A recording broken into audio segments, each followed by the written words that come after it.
within the constraints of national and local constitutional, legal, and regulatory limitations, as well as international jurisdictional constraints. Similarly, network and other communication service providers have technical management tools that permit monitoring of data in transit, but these capabilities must operate within legal regulatory constraints. Don't worry about the eye chart. We can provide copies later for those who have a deep interest. But because of the variety of data sources, digital forensic techniques can be used for many purposes, such as investigating crimes and internal policy violations, pretrial electronic discovery and civil litigation, reconstructing computer security incidents, troubleshooting operational problems, and recovering from accidental system damage. Practically every organization needs to have the capability to perform digital forensics. Without such a capability, an organization will have difficulty determining what events have occurred within its systems and networks, such as exposure of protected, sensitive data. NIST Special Publication 886, a guide to integrating forensic techniques into incident response, provides detailed information on establishing a forensic capability, including the development of forensics policies and procedures. Its focus is primarily on using forensic techniques to assist with the computer security incident response, but much of the material is also applicable to other situations. The process for performing digital forensics comprises the following basic phases: collection, which is identifying, labeling, recording, and acquiring the data; examination, which is forensically processing collected data; analysis, analyzing the results of the examination using legally justifiable methods and techniques; and reporting the results of the analysis. 4 major categories of data sources for computer forensics include files, operating systems, network traffic, and applications. Several recommendations are provided regarding how multiple data sources can be used together to gain a better understanding of an event.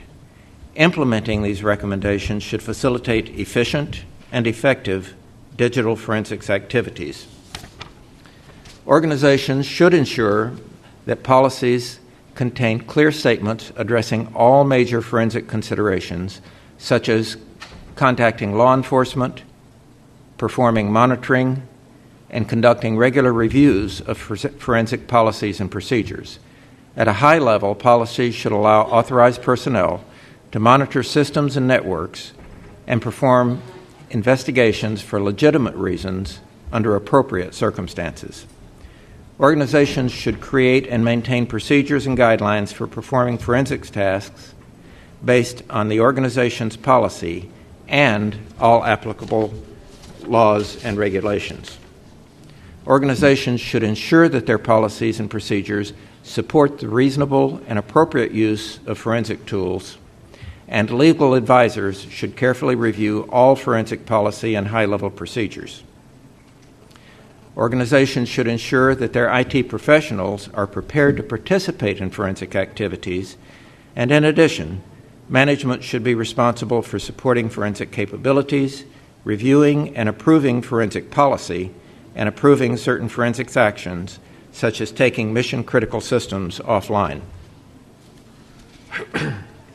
Regardless of the data sources, effective use of forensic information requires maintaining the source and content integrity of the information, that is, maintaining the integrity of the chain of evidence. Electronic authentication, access control mechanisms, and audit trails are needed to control and record generation of, access to, and change management for forensic data. Cryptographic techniques, such as time-stamped digital signatures or signed hashes, can be employed to identify the source of forensic data, establish the time or times at which each access to the data occurred and by whom, and whether or not modifications to the information has occurred, and if so, at which point in the chain. Existing computer forensics work at the National Institute of Standards and Technology in the U.S. currently includes computer forensic tool testing, including mobile device tool testing, establishing and maintaining a national software reference library, and establishing and maintaining computer forensic record data sets. The forensics program manager at the Information Technology Laboratory is interested in initiating additional work in cybersecurity forensics, which focuses on performing forensics as part of incident response. The laboratory is also starting a project in cloud forensics, and we'll be talking more about cloud forensics issues later, but this involves forensic activities when a cloud computing environment is used by criminals for their illegal activities, for example, child pornography, or when there's an attack on a cloud computing system and we want to use forensics as part of incident response. Certainly, privacy is a huge issue here because clouds are typically multi-tenants, and quite frankly, we don't necessarily know in what jurisdiction cloud facilities may be resident. There's a critical need in law enforcement to ensure the reliability of computer forensics tools. The goal of the Computer Forensic Tool Testing Project at NIST is to establish a methodology for testing computer forensic software tools by developing general tool specifications, test procedures, test criteria, test sets, and test hardware.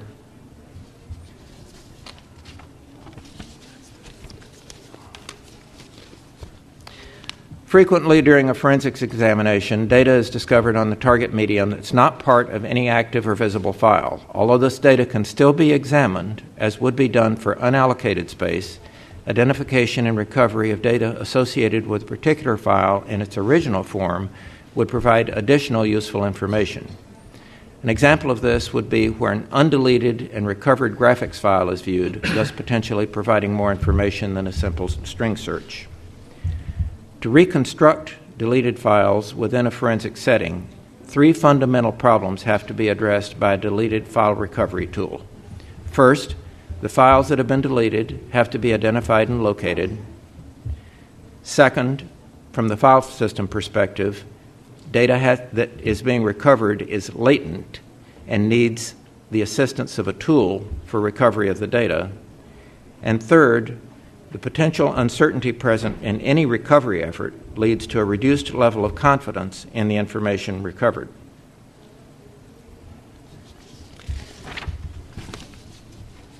The National Software Reference Library Project is supported by the U.S. National Institute of Justice, federal, state, and local law enforcement, and NIST to promote efficient and effective use of computer technology in the investigation of crimes involving companies. The National Software Reference Library is designed to collect software from various sources and incorporate file profiles computed from this software into a reference data set of information.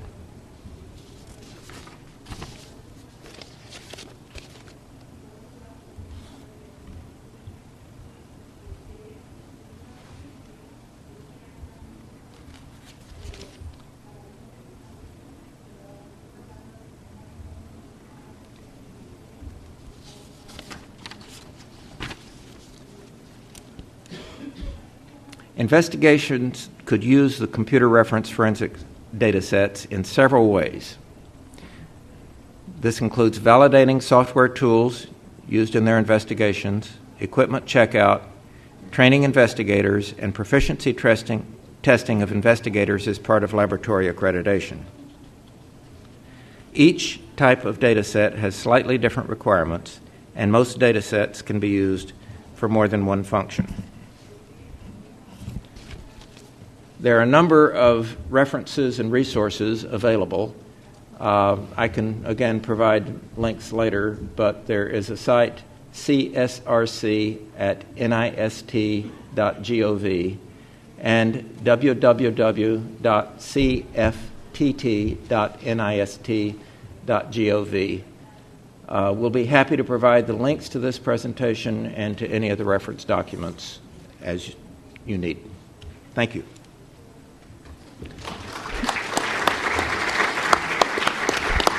Thank you, Kurt. You gave us an amazing introduction to Digital Forensics 101 in about 10 minutes. That is quite a feat.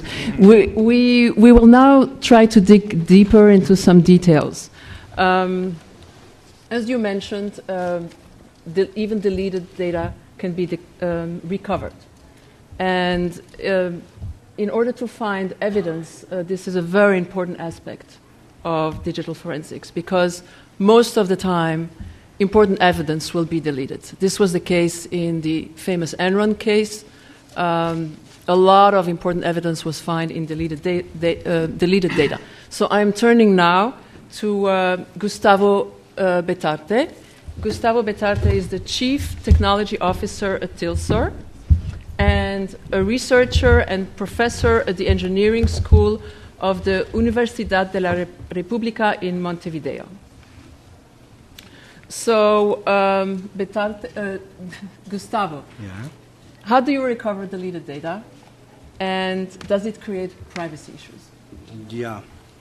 So, thank you, Monique. And I will speak in Spanish. So, quiero primero que nada agradecer a los organizadores de la conferencia por invitarme a participar en este panel y aparte para compartir con tan distinguidos profesionales. Yo acá me voy a focalizar en un punto bien concreto, digamos, o sea, digamos, la idea principal que hay atrás de lo que es esta conferencia es el balance que hay, ¿sí?, que tiene que haber entre tecnología y privacidad. Y acá yo simplemente me voy a focalizar en un punto que puede ser muy concreto, pero que en realidad nos ilustra perfectamente, digamos, el delicado equilibrio que tiene que haber justamente entre la tecnología y la privacidad. Yo voy a organizar esta presentación. Voy a hacer primero un overview, voy a pasar rápidamente sobre cuáles son las ideas principales que pretendo atacar en esta presentación, ¿sí? Y luego voy a introducir, ¿sí?, los dos ejes de discusión básicos que son, por un lado, ¿sí?, el problema de preservación y análisis de datos o de información, y por otro lado lo que es el revelamiento de esa información y cómo eso se puede dar en distintos tipos de escenarios y con distintos tipos de intenciones, ¿sí? No solamente por el que hace el análisis, sino también por el que es el propietario de la información. Y si me da el tiempo, voy a tratar de repasar lo que es el resultado de una investigación que fue desarrollada recientemente sobre justamente el problema que voy a tratar de posicionar, que es lo que se llamaría datos remanentes.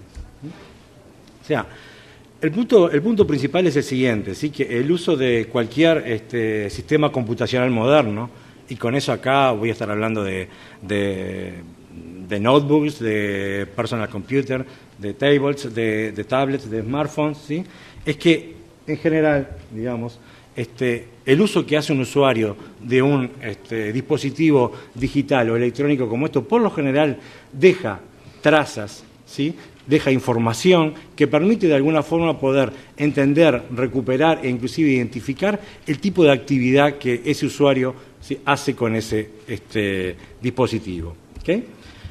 Entonces, lo que nosotros acá queremos poner sobre la mesa y discutir, ¿sí?, es el punto de el problema que se da cuando efectivamente esas trazas o esa información que de alguna forma permiten, ¿sí?, identificar lo que puede ser el comportamiento de un usuario, ¿sí?, no son intencionales, o peor aún, el usuario, ¿sí?, ha tratado efectivamente de asegurarse de borrar determinada información, porque, por ejemplo, va a ser un uso compartido de la misma y quiere estar seguro de que no hay información crítica, sensible, que puede ser transferida, ¿sí?, y sin embargo, a pesar de que él piensa que efectivamente, ¿sí?, esos datos ya no están más en el dispositivo, los mismos pueden ser recuperados y con distintos fines.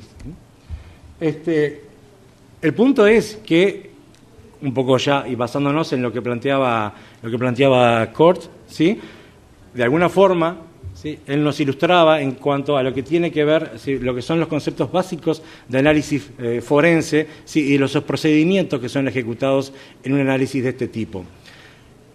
El punto es que esos procedimientos pueden ser utilizados, digamos, por un investigador autorizado que está tratando de dilucidar una determinada problemática que puede llegar a tener que ver con un crimen o con un delito, sí, pero esos mismos procedimientos pueden ser utilizados, ¿sí?, por alguien con fines maliciosos, ¿de acuerdo? Y ese es el problema con, sobre todo, el problema que se genera respecto a la privacidad, ¿sí?, y al mal uso, ¿sí?, de la información sensible personal, digamos, por medio de este tipo de mecanismos.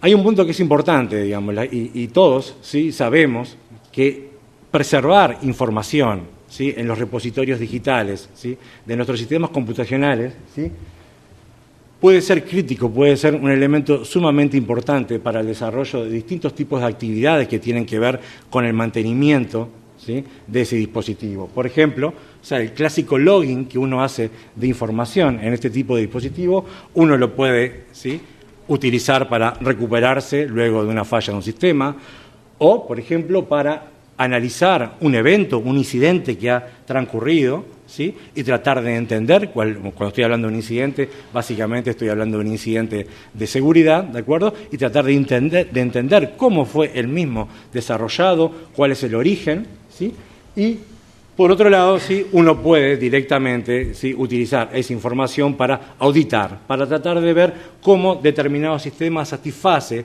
¿sí?, determinados tipos de certificaciones, requerimientos, criterios que se supone que deben satisfacer. Entonces, ¿sí?, todos podemos estar de acuerdo que preservar intencionalmente, ¿sí?, ese tipo de información que de alguna forma, ¿sí?, nos permite identificar actividad, ¿sí?, actividad desarrollada por usuarios, por aplicaciones, ¿sí?, sobre un dispositivo digital o un sistema computacional, ¿sí?, por supuesto que puede ser muy bien utilizado y puede tener un muy buen propósito, ¿sí? El problema, ¿sí?, es que retener, ¿sí?, preservar, mantener información que nos permita de alguna forma identificar, reconstruir actividad que ha sido realizada sobre un dispositivo, también, digamos, ¿sí?, puede plantear escenarios donde eso puede significar, ¿sí?, una problemática. Todos sabemos, por ejemplo, en lo que tiene que ver con nuestras leyes de protección de datos personales, que hay determinadas cláusulas, ¿sí?, que indican que, por ejemplo, el propietario de una información, ¿de acuerdo?, tiene el derecho, por ejemplo, a pedir que de una determinada base de datos la información personal de él, ¿sí?, sea borrada ante un determinado punto. ¿Sí? Y lo que puede llegar a pasar es que si esa información efectivamente no es dada de baja, digamos, una organización, una institución, un organismo que preserva esa información, de alguna forma estaría ¿sí?, poniendo, al retener esa historia, ¿sí?, podría estar presentando, ¿sí?, una amenaza sobre lo que puede ser la privacidad y la confidencialidad de esa información. ¿Okay? Entonces, datos remanentes, ¿sí? O sea, un primer punto a observar, digamos, la mayoría de los sistemas computacionales modernos, ¿sí?, preservan historia, ¿sí?, y muchas veces sin intención, ¿sí?, sin el objetivo específico de querer preservar, ¿sí?, esa información, ¿sí? Y lo que es también más importante, hay mucho trabajo de investigación en las referencias de las diapositivas que también van a ser hechas disponibles, ¿sí? Hay referencias a algunos artículos muy importantes, ¿sí?, artículos de investigación que demuestran, ¿sí?, lo difícil que puede llegar a ser, digamos, tratar de remover trazas, señales de actividad, ¿sí?, de actividad pasada en un sistema computacional. El problema es que sin tener un control preciso, ¿sí?, sobre cómo uno puede, ¿sí?, destruir información, borrar información que no quiere preservar, si uno no controla adecuadamente esos procedimientos o inclusive las tecnologías y herramientas que permiten implementar esos procedimientos, ¿sí?, que esa información quede, ¿sí?, sea preservada, quede remanente en el dispositivo, en los repositorios digitales, puede efectivamente causar serios problemas. Un poco ya lo mencionaba, ya se mencionaba en la historia, en la reciente historia, hay casos bastante paradigmáticos, ¿sí?, de los problemas en los que se han visto determinados tipos de organizaciones, organizaciones gubernamentales, organizaciones financieras, empresas, justamente por el hecho de haber dejado datos remanentes en repositorios que fueron investigados por investigadores debidamente autorizados para realizar procedimientos, y a partir de esa información que en algunos casos, por ejemplo, el caso, si queremos, paradigmático, que ya fue mencionado por Monique, es el de los emails de Enron, ¿sí?, que se suponían que habían sido borrados y que luego de efectuarse un procedimiento, realizarse un procedimiento forénsico, fueron recuperados e inclusive fueron utilizados como elementos de prueba en un juicio. ¿Ok? Entonces,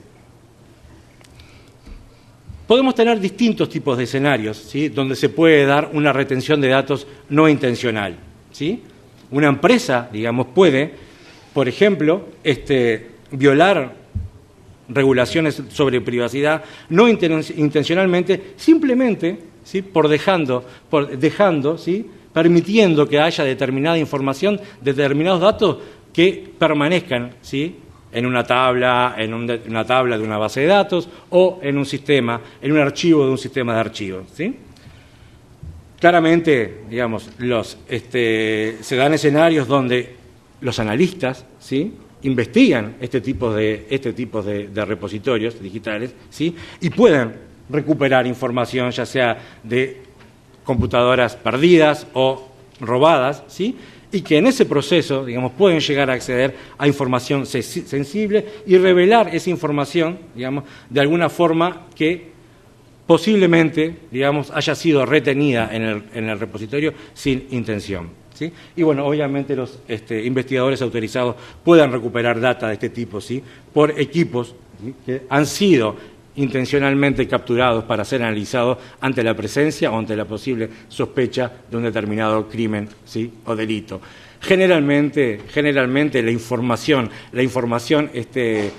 útil que se genera, que se logra, que se obtiene de un proceso forénsico, ¿sí?, en estos casos es de información que no hay intención de que la misma esté ahí. Y el punto es, ¿sí?, que muchas veces inclusive se ha tenido la intención de hacerla desaparecer y la tecnología o los mecanismos utilizados, ¿sí?, no han sido efectivos. Bueno, y en ese caso, afortunadamente, porque de esa forma se ha podido probar que han habido determinadas actitudes, ¿sí?, o comportamientos delictivos y que han quedado registrados, traceados de alguna forma en el repositorio. Un punto importante, particular, es el siguiente, ¿sí?, que ya desde hace unos cuantos años, ¿sí?, y ante la presencia de lo que se llaman Embedded Database Storage, hoy por hoy nuestros dispositivos, ¿sí?, ya, digamos, y sobre todo aplicaciones que son ejecutadas en nuestros dispositivos, ¿sí?, se respaldan para lo que es la gestión de datos, el manejo de datos, ¿sí?, en base de datos. Base de datos que pueden ser, digamos, base de datos específicas para ser utilizadas, digamos, en repositorios con recursos limitados, o que efectivamente son bases de datos que están efectivamente diseñadas, ¿sí?, para acarrear determinado tipo de información. Y bueno, y tenemos ejemplo, acá yo no estoy intentando echar tierra sobre ninguna empresa, ninguna aplicación en particular, pero lo que pasa es que simplemente quería ilustrar con dos tipos de aplicaciones que seguramente muchos de nosotros usamos, ¿sí?, que se basan fuertemente, ¿sí?, en base de datos embebidas, adaptadas para ser utilizadas por estos aplicativos, y que en cualquiera de esas dos aplicaciones, ¿sí?, se da efectivamente la presencia de datos, ¿sí?, que aún con la intención, y en este caso pensemos del usuario, aún con la intención del usuario, ¿sí?, en un caso, por ejemplo, como lo que podría ser en un manejador de mail, de borrar lo que puede ser un determinado mail, aún hay determinada información sensible asociada a ese mail o a esa información que sigue quedando registrada, ¿sí?, en la base de datos. O aún en la otra aplicación que estoy ilustrando, ¿sí?, es simplemente un mecanismo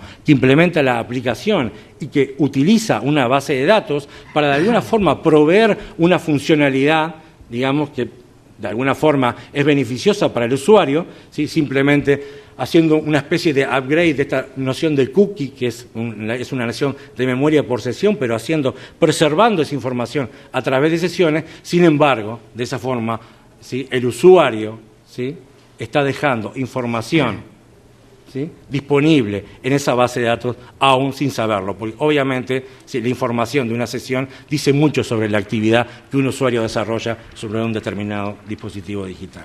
¿Okay? Entonces, el punto el punto importante es eso. Hay muchas formas de que queden datos remanentes en nuestros dispositivos digitales. Esos datos, ¿sí?, remanentes pueden quedar en nuestros repositorios digitales con o sin la intención del usuario, y lo que es clarísimo, que esos datos pueden ser recuperados, ¿sí? Pueden ser recuperados por la realización, por la ejecución de procesos, ¿sí?, forensicos, ¿sí?, forensicos digitales.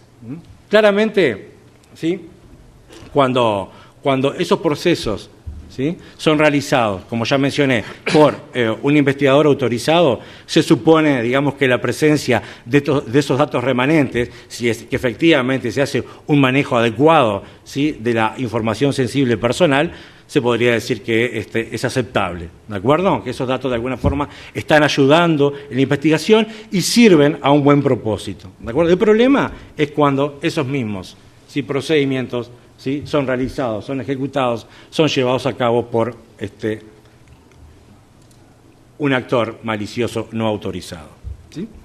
Y acá, sobre todo, acá hay un problema que me parece que es muy importante, que a mí me interesa remarcar. Yo creo que acá el énfasis está en el perjuicio, ¿sí?, y sobre todo pensando en lo que tiene que ver con violación de privacidad, que esto le puede causar, ¿sí?, a los usuarios, al usuario común, porque seamos claros, ¿sí?, un intruso, ¿sí?, un actor malicioso, ¿sí?, que efectúa una intrusión, que de alguna forma, ¿sí?, desarrolla algún tipo de actividad maliciosa en un dispositivo digital, por lo general sabe muy bien cómo borrar las trazas de su actividad.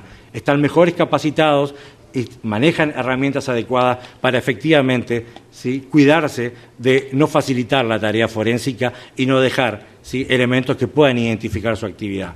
El usuario común, ¿sí?, por lo general es el que puede verse más perjudicado por este tipo de problemas, que uno le podría decir que es una mezcla de awareness, de aplicación de lo que pueden ser políticas de seguridad organizacional y también, ¿sí?, de aplicación adecuadas de herramientas tecnológicas. ¿Okay?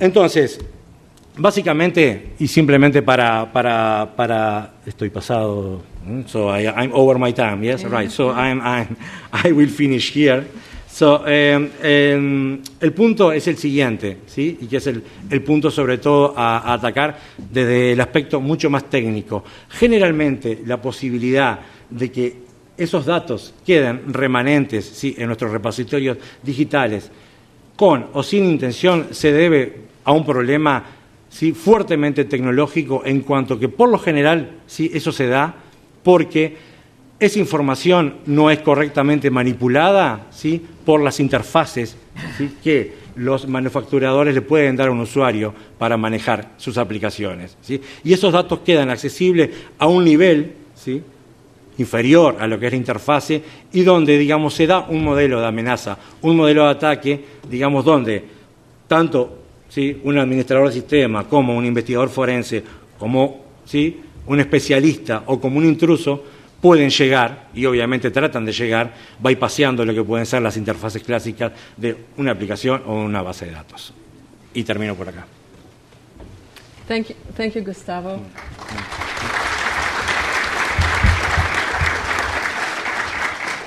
After listening to Gustavo, I'm starting to be convinced, and the right to be forgotten is becoming more and more illusory, since you can never delete data. My next panelist is Yoram HaKohen. Yoram is the head of the Israeli Law Information and Technology Authority at the Israeli Ministry of Justice, also called ILITA. In this capacity, Yoram has overseen many data protection investigations, both civil and criminal, and he will share some of his experiences with us on the forensic and privacy issues that he has encountered. Yoram. Thank you very much, Monique. I would like, with your permission, to be a bit of a storyteller, because I think that telling stories about specific investigation is very important to understand the picture. But I would like to start with a few remarks about the importance of the forensic work to the work of a data protection authority. I'm the only regulator here in this panel, and ELITA, from the day it was established, which was 6 years ago, had forensics capabilities when we planned the authority. We had forensics built into the concept of ELITA, and currently we are working with full power, I would say, full capacity for our forensic ability. We have a dedicated forensic lab, and I think that data protection authorities that will not have those kind of skills cannot tackle the world or the understanding of data protection.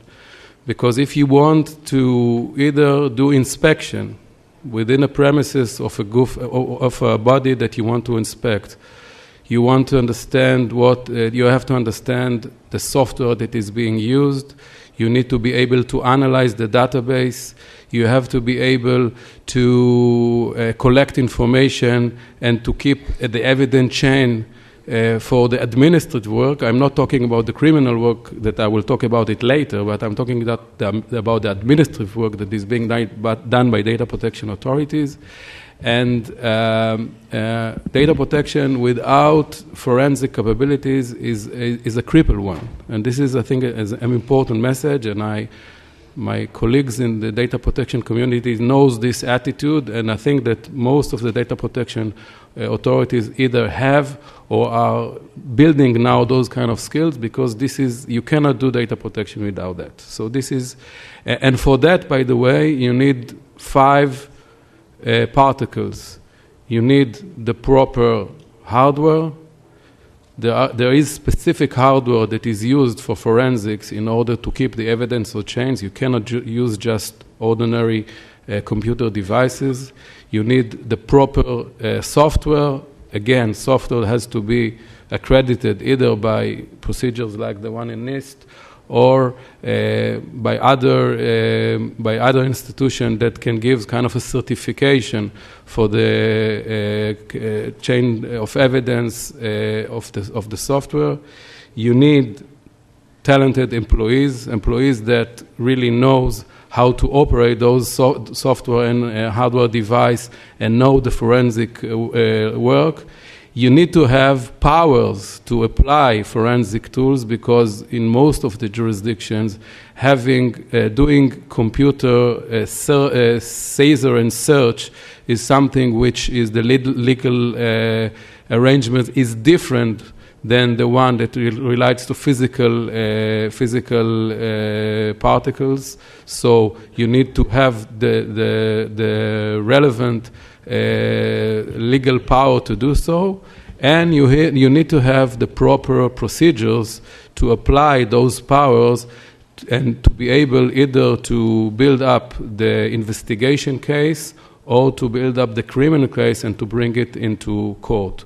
So this is very important, and I'll stop with that about the role of the data protection authorities.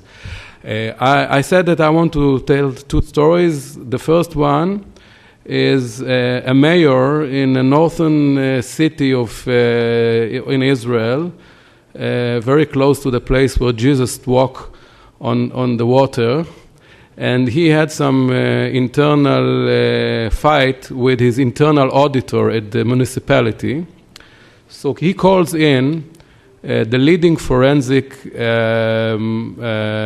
company in Israel with a claim that they are suspicious of having a data security breach, and they don't know what's going on, and they want them to check what happened.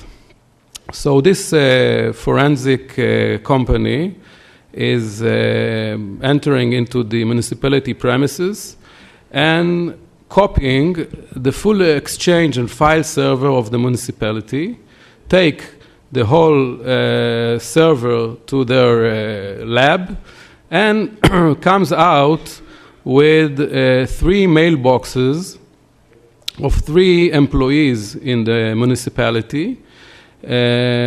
Luckily, one of them was the internal auditor, and in the internal auditor mailbox, they see that he was communicating to journalists with regard to what's going on in the municipality, and also had some phonographic material on his account. And this is, and then the mayor calls the internal auditor and firing him. And during the process in court, the internal auditor raised the question: how did you get this information? Who let you enter into my personal account?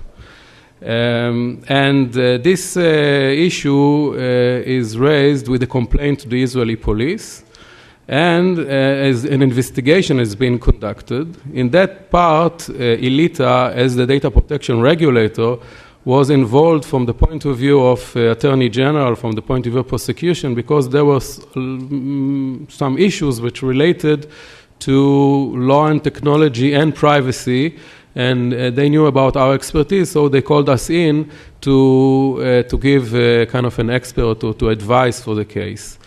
And we came up with the demand to get an expert witness of a data security expert that basically says that in this kind of situation, it is not logical if you come up. By the way, the data security claim was that the cursor was moving somehow on the screen, and someone was afraid that someone put a Trojan horse or whatever into the computer. It was not reasonable to go from this claim that the cursor is moving to copying the full Exchange server. Okay? And the end was that a criminal procedure against the mayor and against the Director General of the forensic company was submitted to an Israeli court for infringement of privacy. Okay? So the interesting point here that when you do forensic job, basically you see the whole picture, and if you're not limited yourself with a proportional attitude to only the scope that you need to check, you're infringing privacy, and in Israel at least, you will go to jail on that.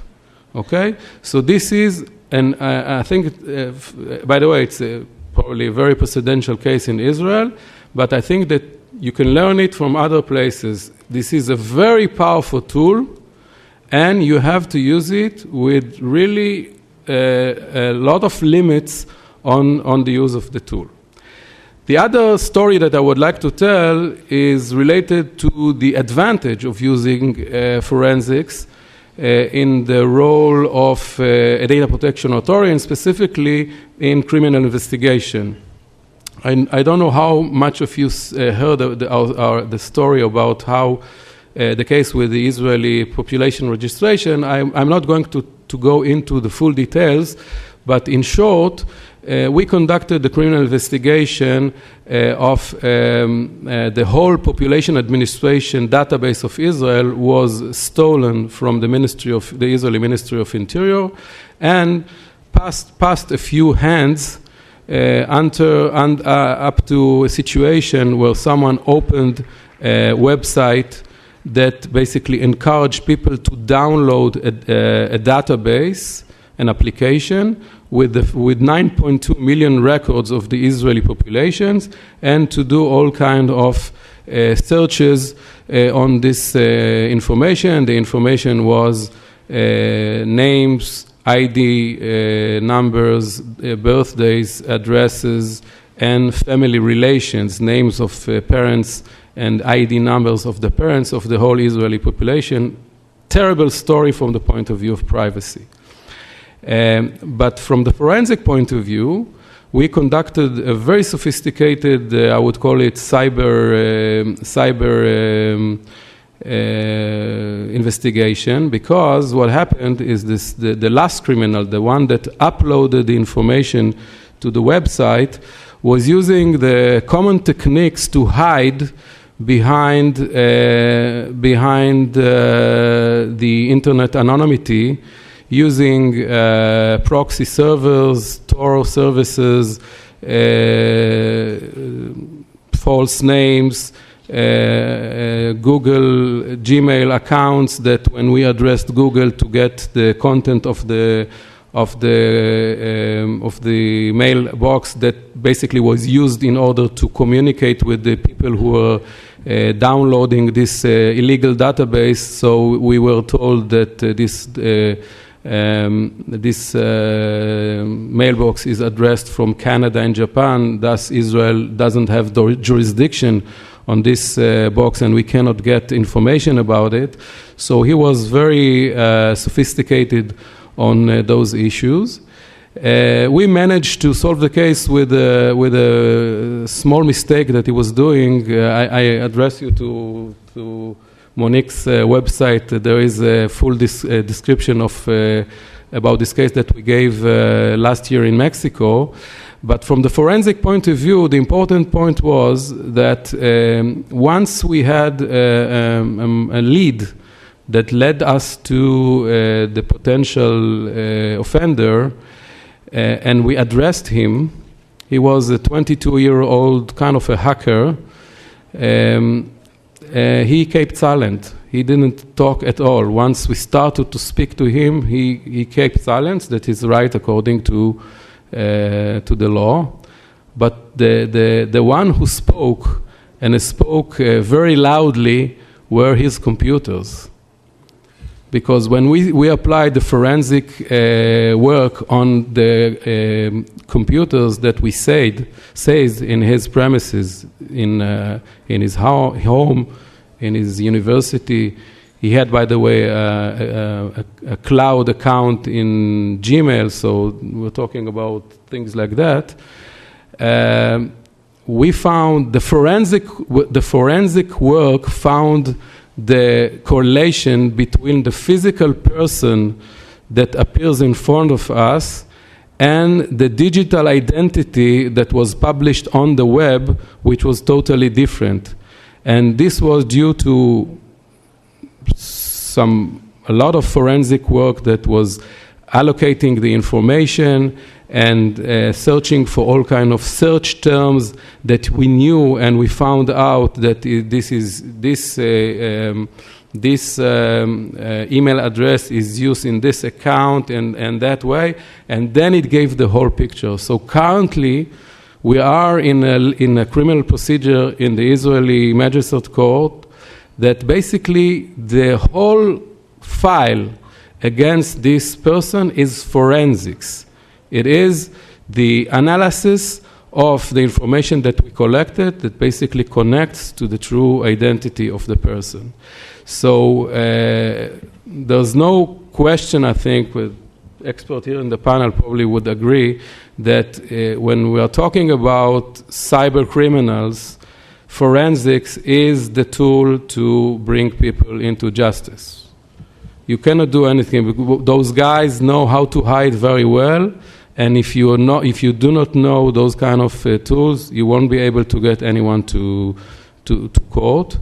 And by the way, not just, as I said in the beginning, not just for the criminal issues, also for the administrative issues, for our inspector powers. If we want to understand how those kind of machines are working and if there is a real infringement of privacy, we have to understand the mechanics behind the technology that is being applied. And this is my final remark, and I hope that we can have a discuss later. Thank you.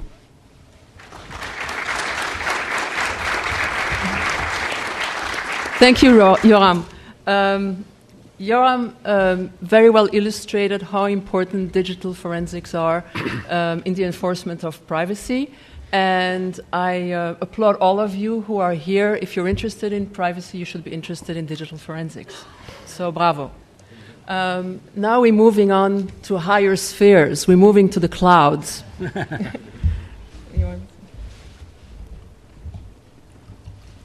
Let me introduce you to Jamie Cano.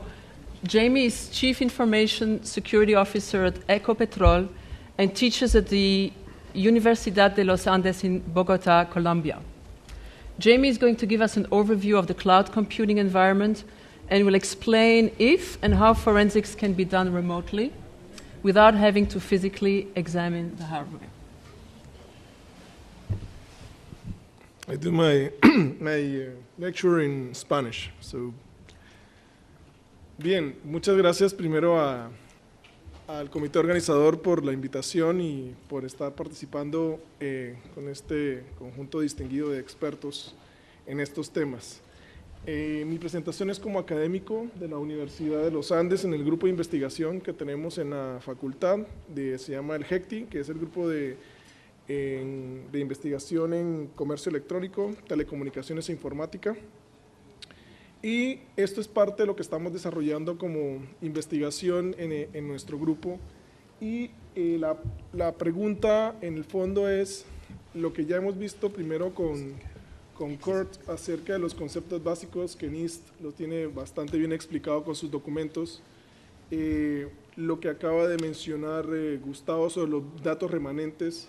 Y ahora lo que Yoram acaba de decir sobre el tema de esconder información, los límites de solicitud de información, todo esto tiene un grado ahora exponencial cuando se incorpora el término computación en la nube. ¿Sí? Todos aquí, claridad acerca de qué es computación en la nube. Bien, vamos a hacer un súper resumen básico de qué es computación en la nube. Después vamos a mirar cuáles son los retos del análisis forense en computación en la nube. Valga aclarar que este es un tema que hasta ahora está en desarrollo. No hay técnica, no hay metodología probada de alguna forma que sea reconocida ante estrados judiciales. ¿Cuáles son los riesgos de la protección de datos en la nube? Vamos a hacer referencia a un documento que está reciente de la Comunidad Europea sobre el tema de Cloud Forensics, que está publicado recientemente, de mayo de este año. Y finalmente, unas consideraciones de la protección de datos en el análisis forense en la nube. Entonces, vamos a movernos básicamente en esos 4 escenarios. Primero vamos a ver unos conceptos básicos de computación en la nube. Si uno quisiera resumir de manera formal un poco qué es la computación en la nube, podemos decir que la computación en la nube son una serie de elementos como son procesos, información, sistemas de información e infraestructura tecnológica que de alguna forma están agrupados por proveedores que tienen en sí servicios, tipos de información, aplicaciones que utilizan y tipos de plataforma que incorporan dentro de sus servicios y finalmente una operación. Esa operación estará sustentada en procedimientos, prácticas de protección de información, configuración de las aplicaciones y de alguna manera prácticas de seguridad y control en la plataforma.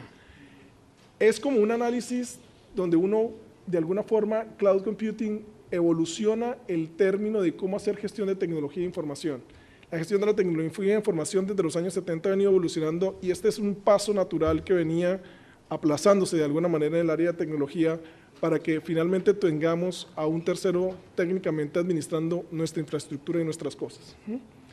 Básicamente, de acuerdo con la definición del NIST sobre computación en la nube, se establecen 3 tipos de servicios que se prestan básicamente en la nube, que son infraestructura como servicio, plataforma como servicio y software como servicio.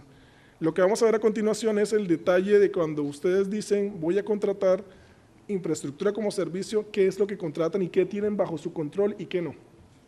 Entonces vamos a ver cada uno de los detalles técnicos de manera general. Este es el gráfico, todo lo que está en azul es dominio del cliente y todo lo que está en naranja es dominio del proveedor. Cuando uno habla de infraestructura como servicio, lo único que ustedes tienen en control y que pueden manejar es lo que está en azul. Es decir, las aplicaciones, el middleware, la base de datos, el sistema operativo. Háganse la idea de que están alquilando una máquina que tiene todo este montón de cosas instaladas, pero la base, es decir, la máquina real, porque esto está montado sobre una máquina generalmente virtualizada. Eso, la máquina real, pues la tiene necesariamente el proveedor. El proveedor nos alquila de alguna manera el espacio, la base de datos, el middleware, la aplicación, para que uno realmente use y tenga las cosas como si las tuviera uno localmente, pero las está administrando un tercero. Sea de paso decir que cada vez que le entregamos la información a un tercero, pues perdemos control, queramos o no. En este modelo, el riesgo clave y crítico de la infraestructura como servicio es la disponibilidad. Aquí el proveedor deberá tener una serie de elementos claves para asegurar la famosa disponibilidad, porque basado en ello, pues tendrás tu acceso a todos los elementos que están allí. Clave también en este modelo, la parte que llama el hypervisor. El hypervisor es, como digo, el que hace la magia de cloud computing, es el que virtualiza finalmente. Si el hypervisor se cae o se muere, técnicamente se acabó la ilusión de la virtualización, se acabó la ilusión. Entonces, clave para que lo tengan en cuenta cuando están contratando este tipo de servicios de infraestructura como servicio. El segundo modelo es plataforma como servicio. Ahí lo único que tenemos control es de la aplicación, si se dan cuenta. El resto tiene control totalmente el proveedor. Acá el tema es que yo tengo la aplicación que voy a desplegar, es lo único que yo tengo control, es lo único que yo tengo bajo mi dominio, el resto lo tiene el proveedor. Aquí clave, dos elementos claves que vamos a ver al final de estos slides del modelo de riesgos que estamos aplicando detrás de estos modelos, que es, aquí es clave dos elementos fundamentales, disponibilidad y control de acceso. Es decir, todo el tema de seguridad de la información. ¿Por qué? Porque finalmente a través de las aplicaciones es como vamos a tener acceso directo a los datos. Valga la claridad en que cada modelo tiene unos impactos en el tema de protección de datos. En el primero, la protección de datos, ¿dónde está? Está directamente relacionada con las prácticas del proveedor y las prácticas de ¿quién? De nosotros los clientes. En este segundo modelo, la práctica del proveedor se vuelve mucho más importante para el tema de protección de datos, sin perjuicio de que tengamos nosotros acceso vía las aplicaciones. Por lo tanto, la seguridad de la información será otro elemento crítico dentro de este modelo.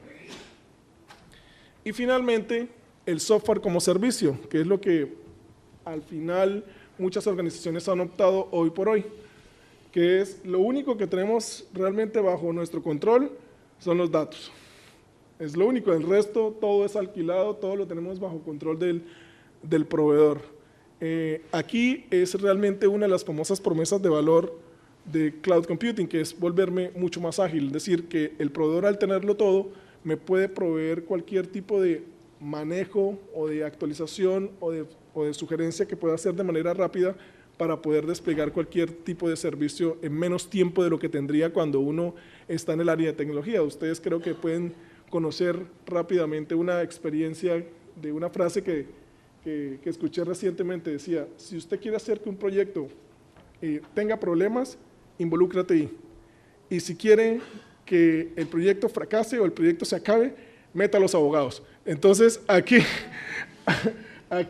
el tema es que tenemos conjugados tres temas. Tenemos conjugado el tema tecnológico, tenemos conjugado el tema de TI y tenemos conjugado el tema legal. Porque al final, básicamente, en este modelo hay un problema muy importante. Como toda la infraestructura es alquilada, no se les olvide, cuando se termina el contrato, los abogados lo saben mejor que yo, hay que decirles al proveedor cómo quiere que me entreguen los ¿qué? Los datos. Y aparte de eso, lo que decía Gustavo, ¿qué va a hacer ese con los datos que remanentes que él tiene en su infraestructura y cuál va a ser el procedimiento a seguir de borrado seguro? Entonces, hay unos elementos que están claramente involucrados dentro de este nuevo modelo que de alguna manera magnifican ya todo lo que han hablado previamente mis colegas anteriores. En ese orden de ideas, si uno quisiera hacer un análisis súper resumido y compacto de los riesgos de TI en Cloud Computing, los veríamos usando el modelo de riesgos de TI que tiene los profesores Hunter y Westerman del MIT, que hablan de que la base de la pirámide es la disponibilidad, sin eso no hay nada. Una vez la disponibilidad está asegurada, viene el tema de control de acceso, que es el tema de seguridad, Luego el tema de la calidad de la información, que es un tema fundamental para poder tener buenos datos. Y si las cosas se dan de precisión o calidad, control de acceso y disponibilidad, podemos hablar de la famosa agilidad que quiere dar la tecnología. La agilidad no se consigue solamente se consigue si los tres elementos de abajo se dan uno tras otro. Si no, no podemos hablar de agilidad en un modelo de cloud computing. Teniendo claro ese contexto, ahora vamos a hablar del análisis forense en la nube. Como les decía, lo que hay son algunas investigaciones recientes sobre el tema y que de alguna forma estamos retomando nosotros para ir avanzando en un modelo un poco más estandarizado y claro. En este orden de ideas, los retos del análisis forense en la nube tiene básicamente, siguiendo los direccionamientos de una reciente investigación de Yuan, que está pública en Internet, tres dimensiones bien importantes para tener en cuenta: la dimensión organizacional, la dimensión técnica y la dimensión legal. En la dimensión organizacional tenemos el primer problema: múltiples proveedores enlazados con SLAs. Pónganse a pensar solamente en el caso de Facebook. Facebook tiene múltiples proveedores. Uno es el que les provee los servicios, otro es el que les provee las tecnologías, otro es el que les provee las plataformas. Y entre todos tienen que tener relaciones para proveerse servicios y niveles de servicio entre ellos. Entonces, el primer problema que tenemos cuando hablamos de cloud forensics o análisis forense en la nube es la relación a nivel organizacional que tienen los diferentes proveedores y los impactos sobre las leyes, los terceros y la academia que le permitan de alguna manera comenzar a entender cómo es esa relación y cómo tener los primeros elementos fruto de esa relación o esa dimensión organizacional que es del análisis forense en la nube. Siguiente elemento es el tema técnico, que es lo que inicialmente comentaba Kurt, ¿sí? Con todos los procedimientos, el tema de la recolección, el tema de la revisión, el tema del análisis y el reporte. Si hoy, haciendo un análisis forense de una máquina conocida, en un sitio conocido, tenemos problemas y tenemos que tener unos procedimientos estandarizados, ahora consideren este entorno donde no se sabe dónde está la máquina, no se sabe en qué momento está el dato, se movió de un lado para otro. Hoy tu dato puede estar en San Francisco, mañana está en Singapur. ¿Cómo vamos a hacer para que el procedimiento forense se adelante y funcione según un procedimiento estándar que de alguna manera sea reconocido a nivel internacional? Esa es la pregunta de fondo que hay aquí. Y tercer elemento es el elemento legal, que es el que está acá. El elemento legal tenemos, como dice un amigo mío, múltiple de todo. Múltiples jurisdicciones, múltiples propietarios, algo que es inherente al modelo que se llama multitenencia y otro se llama múltiples acuerdos de servicio. Entonces la pregunta es, ¿a qué le pegamos? ¿Con qué abogado nos conversamos para poder decir que nos ayude precisamente a poder afinar el tema frente al reto de cloud computing? Peor, el reto de análisis forense en la nube. ¿Listo? Entonces, creo que todo lo que han dicho previamente mis colegas aquí se magnifica y se abre una brecha así gigante de investigación que precisamente estamos tratando de trasegar en la universidad y tratando de entender un poco mejor este reto y este problema. No bastando lo anterior, ¿sí? Tenemos ahora unos riesgos de protección de datos en la nube. Es decir, ya tenemos una pequeña problemática en el tema de cloud forensics y ahora le sumamos la problemática de la protección de datos en la nube. ¿Qué dice la directiva europea que está publicada, que les comentaba que es del 5 de mayo de 2012 sobre cloud computing y fue adoptada en 1 de julio del 2012? Los señores de la Comunidad Europea dicen el tema de cloud computing tiene dos elementos fundamentales y claves para manejar. Es el tema de pérdida de control y es el tema de pérdida de transparencia. Y el segundo elemento es el elemento más importante porque una de las cosas que buscan los proveedores de cloud computing hoy es que las personas comiencen a creer en ese servicio y a incorporarse en ese servicio.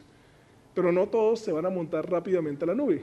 Y uno de los problemas críticos que dicen todas las encuestas a nivel internacional de por qué la gente no se monta a la nube es sencillamente el tema de seguridad. ¿Qué va a pasar con mis datos? Entonces alguien decía, a mayor transparencia de los proveedores, mayor confianza de sus clientes. Casi que el proveedor ideal de cloud computing es aquel que opera en una pecera, que que yo puedo ver todo lo que él hace, cómo lo hace para poderlo hacer. En la medida en que los proveedores comiencen a darnos herramientas de esa línea, pues mayor será la confianza que ustedes van a tener sobre los proveedores de cloud. Por ahora hay bastante recelo y bastante limitación sobre el tema. En resumen, la pérdida de transparencia porque hay múltiples contratistas, múltiples localizaciones geográficas y transferencias de datos muchas veces no consentidas entre países. Y por el otro lado, la pérdida de control, que es la pérdida de disponibilidad, de integridad, de confidencialidad, la incapacidad de intervención por la complejidad dinámica de la subcontratación. Este es un modelo de subcontratación bastante anidado, es decir, eso viene como en informática uno tras otro, y hay muchos contratos anidados uno tras otro. Y la incapacidad de configuración y verificación de los accesos y la pérdida del aislamiento físico definido. ¿Esto qué es? Como en cloud computing, uno puede tener un modelo que se llama de multitenencia o de tenencia única. Si uno tiene multitenencia, la pregunta es, ante una falla de seguridad, ¿qué tal que mi puertica se abra y se confundan mis datos con los del otro lado? Es decir, al otro lado yo no sé que de pronto está mi competencia. ¿Qué tal que mi competencia tenga acceso a los datos míos? ¿Sí? Entonces, hay varios elementos que es bien importante tener en cuenta y los anuncia claramente este documento de la Comunidad Europea sobre el riesgo de cloud computing. Ahora, en orden a estos temas, este modelo que está aquí es la manera como los señores del CIO Executive Board, ¿sí?, establecen un programa de privacidad. Hay una serie de pasos que habría que seguir para tener un programa de privacidad. Si uno sigue formalmente estos pasos, creo que cumpliría con cualquier ley de protección de datos personales que hubiese, porque es un programa ordenado, un programa claro, que dice exactamente qué habría que cubrir para darle un ciclo completo al tema de data privacy.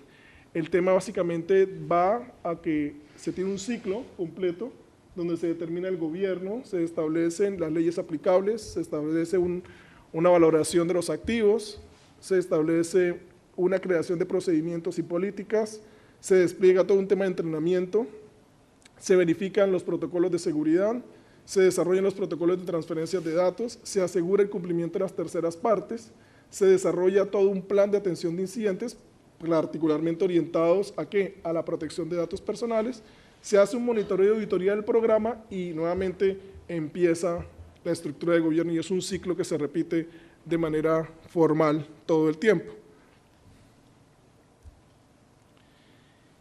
Y finalmente, el tema de consideraciones de la protección de datos en el análisis forense. O sea, ya pasamos por qué era cloud computing, pasamos ahora por qué eran los problemas de protección de datos en cloud computing y ahora vamos al reto formal de qué pasa con el análisis forense en la nube y el tema de la protección de datos personales. Igualmente tiene tres dimensiones, porque está atado directamente ¿a qué? Al tema de cloud.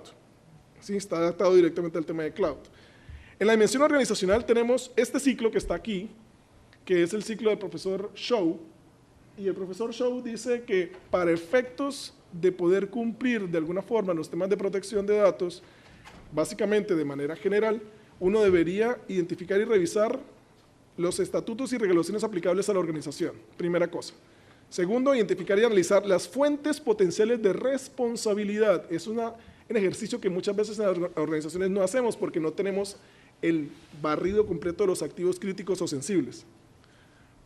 Tercero, la aplicación de políticas y valoraciones de riesgos. Después, los diseños de controles y finalmente el cumplimiento y los procesos de auditoría. Ya me quedan dos. En la parte técnica, la estrategia es tener algo como así como tenemos infraestructura como servicio, software como servicio y plataforma como servicio, tener algo que se llama Forensic as a Service, que es un servicio forense inherente del proveedor para poderlo tener. Esto deberá estar claramente auditado, es decir, tendrá una auditoría como servicio y deberá tener una infraestructura especializada para poderlo hacer. Y finalmente, la dimensión legal, que es tener un marco legal de actuación, tener unas prácticas de protección de datos y unas verificaciones independientes que es muy importante para poder verificar que el modelo se cumple. En resumen, lo que podemos decir de la protección de datos en el análisis forense en la nube es que hay tres elementos fundamentales que no podemos olvidar. Uno, los riesgos de la protección de datos en la nube, 2, la informática forense como servicio, y 3, la verificación independiente de prácticas. Muchas gracias.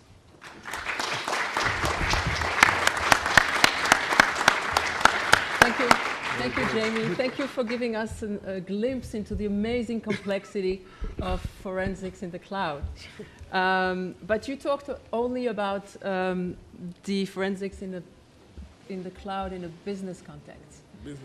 The cloud has also impacted the way government criminal enforcement agencies conduct forensic investigations. Forensic investigations increasingly happen remotely, in real time, or through third party without knowledge of the data subjects. The police cannot search our home without a warrant. They have to show the warrant before they come into our home. The police can now enter our computer remotely, and we do not know about it, and we cannot see the warrant. Oscar Puccinelli is a lawyer and a professor of constitutional law at the National University of Rosario in Argentina, and he will address this very thorny issue. Muchas gracias a la organización por esta invitación que me honra especialmente. La verdad es que cuando me invitaron a conversar en este panel y, bueno, precedido de autoridades en la materia, tenía en claro que la mayoría de las cosas que podría haber llegado a decir con respecto a este tema podían estar abordadas con anterioridad, por lo tanto conversamos sobre la posibilidad de correr la visión más sobre el tema precisamente de los problemas jurisdiccionales concretamente, es lo que voy a tratar. Dentro del esquema que nos dio Jamie Cano recién, estaríamos dentro de la dimensión legal y dentro concretamente del subproblema de las múltiples jurisdicciones. Básicamente nos vamos a referir a los problemas en cuanto a la investigación y en cuanto a la protección de datos. Es decir, que va a ser un tema muy acotado en función de lo que ya se ha dicho antes de ahora. Si tuviera que ponerle un título a la conferencia, me gustaría uno en inglés que sería referido al tema de la jurisdicción y a la aplicación de las normas, especialmente de protección de datos y las normas forenses, clouds in the cloud, ¿no? Es decir, nubes o nubarrones en la nube. Sería una forma de describir cuál es el problema al cual nos enfrentamos los abogados. Ahora yo hace unos años ejerzo como juez, o sea que lo he visto desde el otro lado, lo he visto desde la academia y ahora lo veo desde la faz práctica de aplicar los derechos que están reconocidos frente a un problema concreto que obviamente se ve absolutamente potenciado en este nuevo tipo de tratamiento de datos.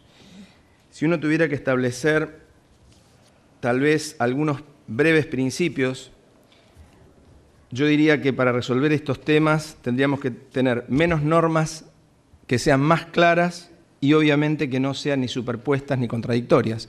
El hecho de que tengamos regulaciones alrededor del mundo que tienen aspectos realmente contradictorios y a veces ni siquiera complementarios, nos lleva a una cuestión obviamente muy importante que tiene que ver con superar incluso esas asimetrías regulatorias que nosotros encontramos en esto. En palabras de excelente jurista colombiano Nelson Ramón Algarita, yo diría que tenemos que ver las cosas así: tratamientos en la nube, responsabilidad en la tierra. Es decir, por más que estemos, claro, hay que bajar al plano material esa responsabilidad que es tan difícil de llevar adelante. Fue muy bien descrito por todos los panelistas que me precedieron y creo que esa sería la misión que tenemos los hombres del derecho frente a los problemas de la técnica. Otro principio sería, lo dijeron hoy en el panel de la mañana, más principios generales. Resolver estos problemas de asimetrías requiere de afinar más los principios. Cuando uno se enfrenta más a confusiones, tiene que subir, paradójicamente subir a la nube, subir a los principios para poder resolverlos. Esas diferencias me hace acordar a mí particularmente cómo fue o cómo se terminan definiendo los derechos humanos. Cuando uno analiza por qué se acuerda en cuáles son los derechos humanos, nadie se pone de acuerdo dónde vienen, pero todos están de acuerdo en cuáles son y cómo los tienen que proteger. Bueno, esto tenemos que llegar específicamente en este ámbito, que también es el del derecho humano, el derecho a la protección de los datos personales. Por supuesto, más herramientas eficaces de protección. Me voy a referir al final de mi disertación a una que es particularmente eficaz en América Latina, que se llama Habeas Data. Por supuesto, y esto lo venimos defendiendo desde hace mucho tiempo, mayor independencia de los órganos de control, tanto en materia de protección de datos como en materia de acceso a la información pública.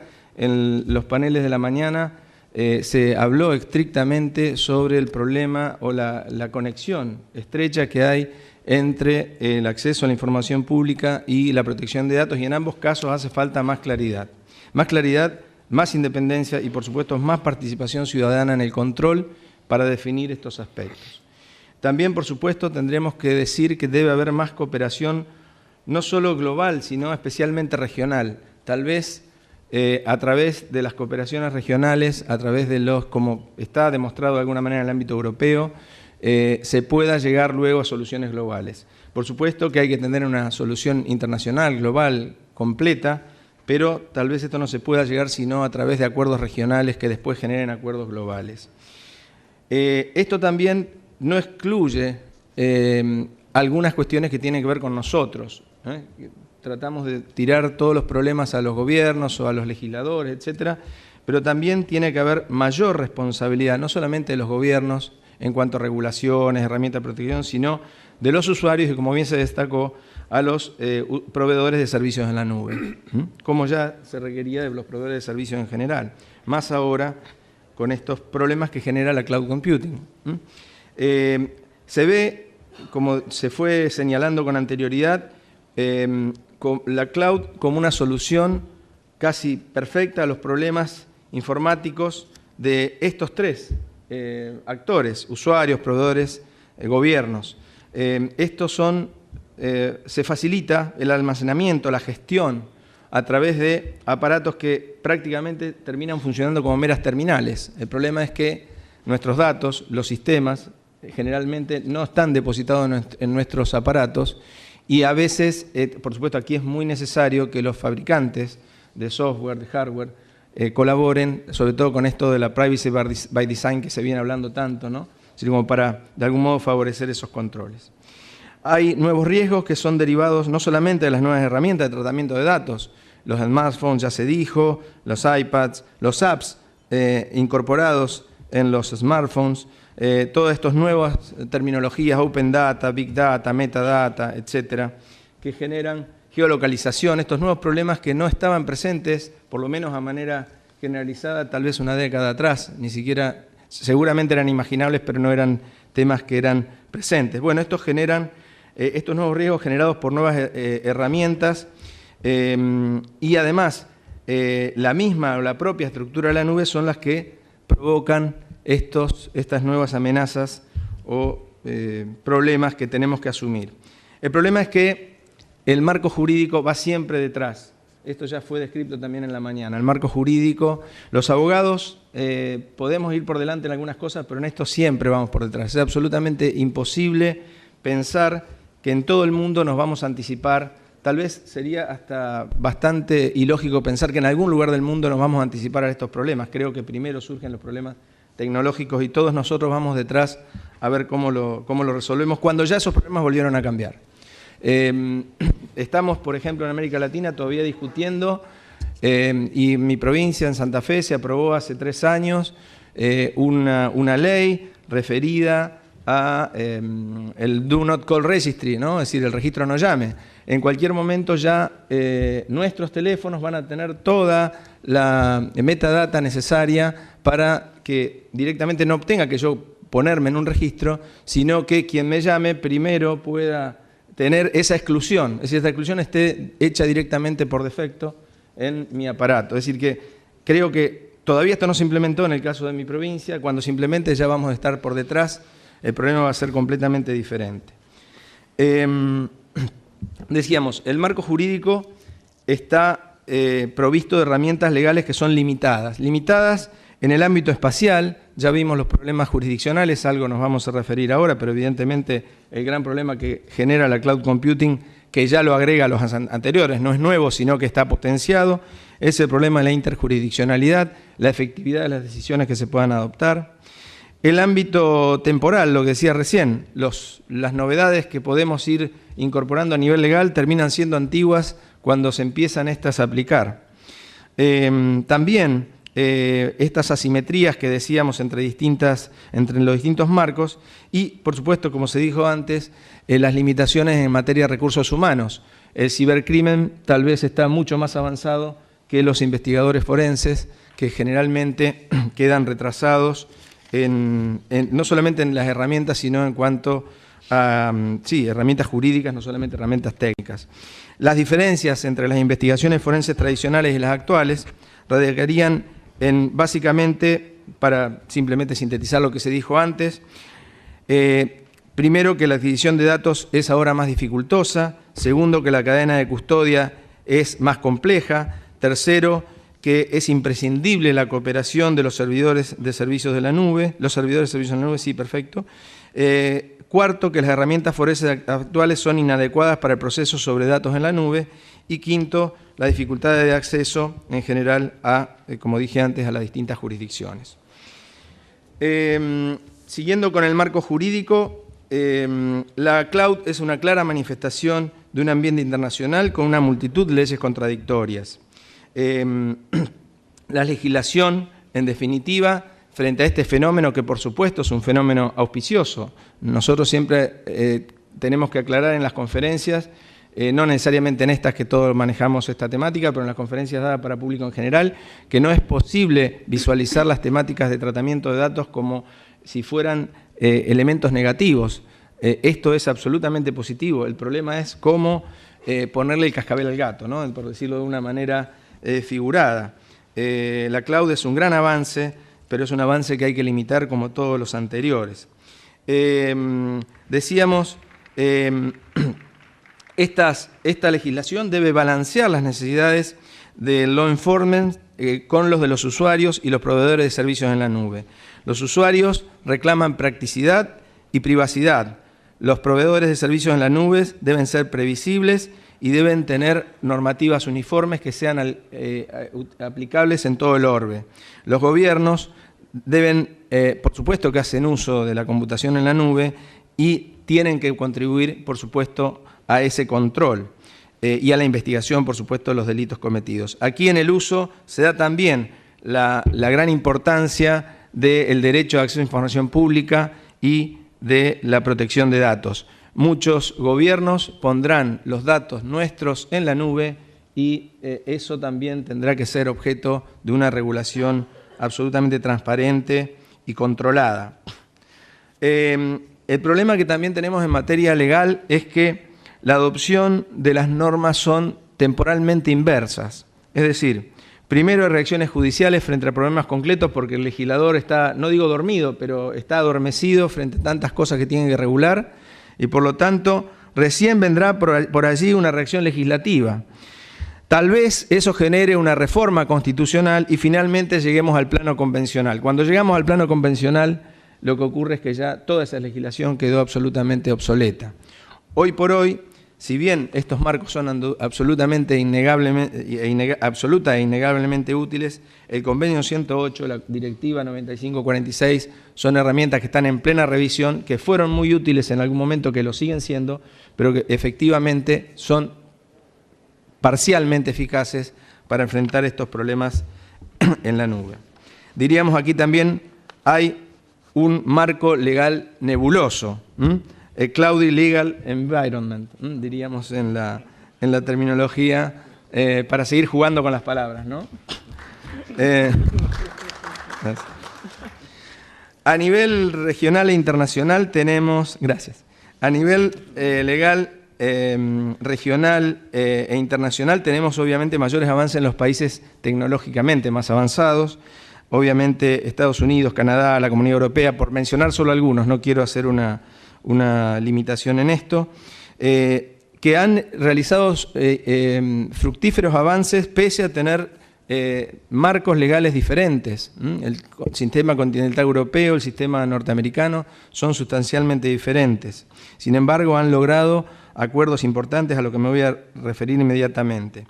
En el ámbito latinoamericano hemos llegado de una manera bastante atípica, que después voy a referir, pero no tenemos todavía una convención americana sobre protección de datos. Hubo iniciativas en el año 97, el año pasado en esta misma reunión, pero en México, representantes de la OEA fueron precisamente para iniciar un proceso de reconstrucción de esa directiva o convención americana sobre protección de datos. Tal vez en nuestro marco, en el marco latinoamericano, donde estamos todavía muy retrasados, pese a que a tambor batiente, como decimos aquí, van surgiendo las nuevas legislaciones nacionales, las nuevas autoridades de protección. Aquí ya vamos viendo en nuestras mesas cada vez más autoridades de protección que han asumido el calor de nuevas leyes de protección de datos. Pero bueno, esto es un marco muy limitado. Se ha tenido que asumir la cuestión a nivel constitucional, en las reformas constitucionales, así se ha obligado a los jueces y a los legisladores a adecuar sus normas, pero todavía, como dije antes, nos falta una regulación regional.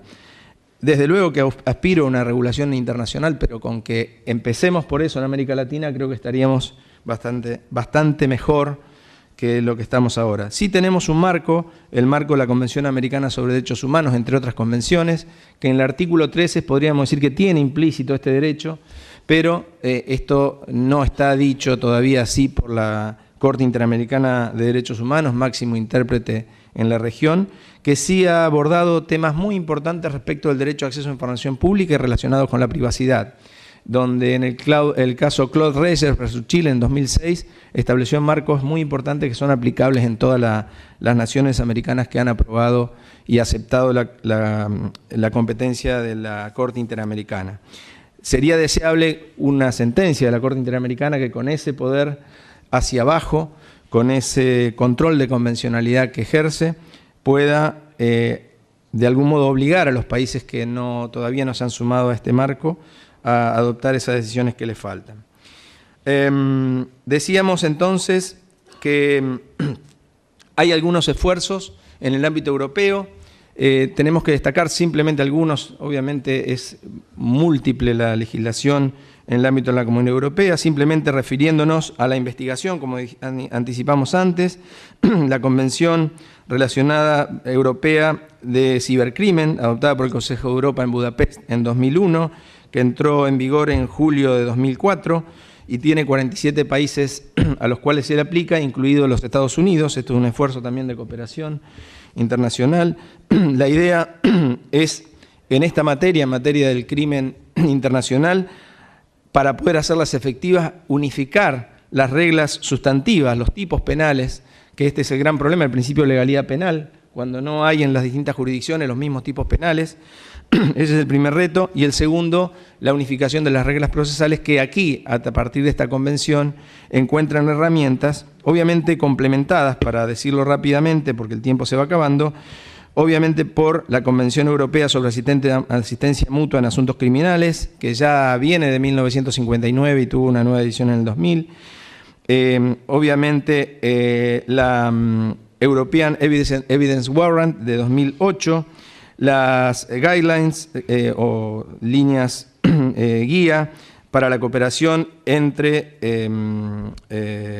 las agencias de law enforcement y de servicio de la información contra el cibercrimen de 2008, el programa de Estocolmo del Consejo de Europa de 2009, la propuesta de ciertos estados miembros para la investigación de asuntos criminales de 2010 y obviamente el plan de acción de 2012, apenas suscripto en junio de 2012, del plan de acción global de la Global Privacy Enforcement Network, que pueden consultar en la web.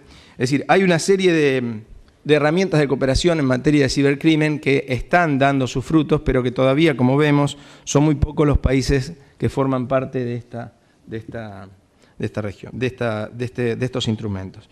También hay otros instrumentos de cooperación, ya voy terminando. desde 2008 están fomentados por la 30ª conferencia que se produjo en Estocolmo de autoridades de protección, las reglas de 2007 de la OCDE sobre la necesidad de cooperación internacional en materia de protección de datos y la Declaración de Montreal de cooperación internacional. Todos estos son algunos instrumentos que tratan de auxiliar a esta deficiencia de regulación en el plano interjurisdiccional. Rápidamente, alguna mención que me pidieron expresamente a la aplicación de las normas excepcionales fundadas en razones de seguridad nacional, de lucha contra el terrorismo. Podríamos mencionar que si bien la Patriot Act de 2001 es acusada como culpable de todos los males y de ser un atajo del gobierno para acceder a datos en la nube, estudios recientes determinaron que existen leyes similares en Australia que confieren similares poderes en Australia, Canadá, Dinamarca, Francia, Irlanda, Japón, España, Reino Unido y Alemania. Particularmente en Alemania está la Agencia Federal Alemana de Investigación Criminal puede, en casos que involucren terrorismo precisamente y seguridad nacional, usar un troyano federal, Federal Trojan, para buscar proveedores de servicios en la nube, monitorear comunicaciones en línea o en tiempo real, colectar datos de tráfico, todo ello sin conocimiento del concernido y sin orden judicial. Adicionalmente, por el acta G10, se provee a los servicios de inteligencia alemanes de la autoridad para monitorear y grabar las comunicaciones sin una orden judicial, claro que solo para casos de terrorismo, seguridad nacional o, y aquí la cláusula abierta, investigación de un delito grave. Por supuesto que lo del delito grave siempre queda allí un poco también en la nube de qué es lo que puede llegar a encuadrar en esto, ¿no? De todas maneras, precisamente por estas cuestiones de las posibilidades de entrometerse sin orden judicial, por ejemplo, en el lanzamiento en 2011 de Office 365, este lanzamiento trajo la advertencia sobre que no se aseguraba a los usuarios europeos que no fueran sus datos monitoreados por las agencias norteamericanas. Esto da la idea de la problemática que generan este tipo de reglas de excepción. En Latinoamérica, y en esto sí termino, simplemente destacar una herramienta que realmente ha sido muy útil, que tiene también sus dificultades cuando hablamos de computación en la nube, y que es el conocido habeas data, que es una acción de garantía procesal constitucional nacida en la Constitución brasileña en el 88, recogida por todas las reformas constitucionales latinoamericanas desde entonces, que se perfila como una herramienta eficaz para efectivamente hacer efectivos, los derechos, ARCO, como se mencionan, y muchos otros, por supuesto, son allí en la legislación mexicana se alude a 4 derechos nada más, y muchos otros que tienen las personas frente al tratamiento de datos, que la verdad es que ha suplido en muchos casos, y en el caso de Argentina ha complementado eficazmente las posibilidades del órgano de control. En general en América Latina, como tenemos dificultades presupuestarias, las posibilidades del órgano de control son mucho más limitadas que en cualquier otro lugar del mundo y por lo tanto los particulares recurren mucho a los jueces que han podido dar soluciones eficaces a partir de herramientas como esta que realmente han sido, a mi modo de ver, un ejemplo en materia de protección de datos. Y además han fomentado la cultura de la protección de datos en toda América Latina. Muchas gracias. Recuerdo, como les dije antes, termino con la frase de mi amigo Nelson Remolina Angarita: tratamiento en la nube, responsabilidad en la tierra. Gracias. Thank you very much, Oscar. Now, very quickly, we have a few minutes left. If you have any questions, please feel free to ask them.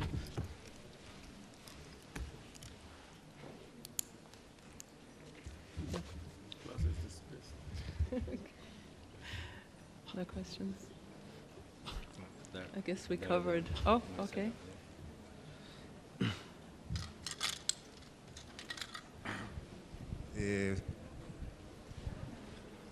Mi nombre es Marcelo Bauzá, de la Agencia de Gobierno Electrónico del Uruguay y de la Unidad Reguladora y de Protección de Datos Personales. La pregunta es a los panelistas que han tratado Específicamente no estuve en todo el panel, pero he visto el tema de la computación en la nube, uno de los tantos temas nuevos que tarde o temprano, más temprano a veces que tarde, llegan a consulta, a dictamen, a denuncia, digamos, de las agencias reguladoras, de las autoridades de control. ¿Cuáles son específicamente, digamos, según los panelistas, los puntos claves, digamos, que deben tomarse en cuenta en alguna de estas denuncias?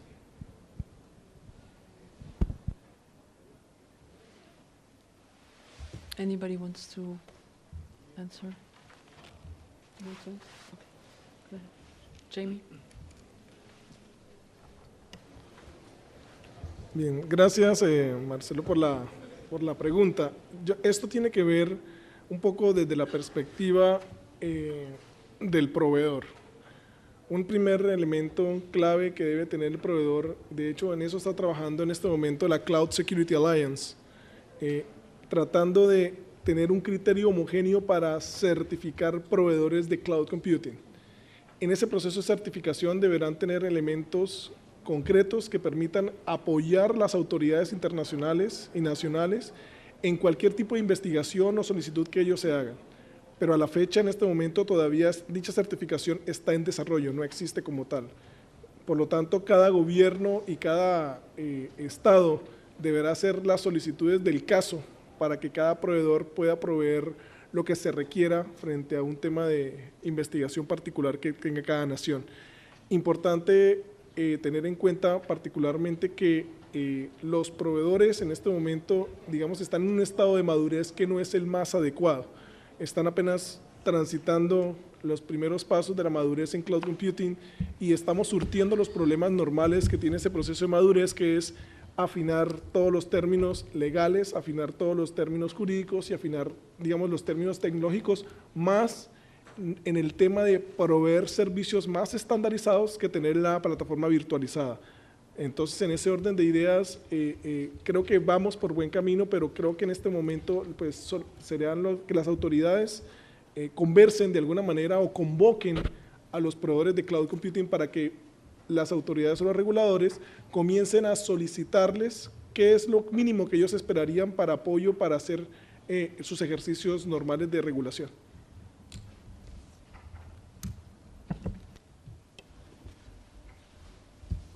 Okay, unfortunately we went a little bit over time. There's no more time, and I would like you to join me in thanking this wonderful panel for this amazing presentation.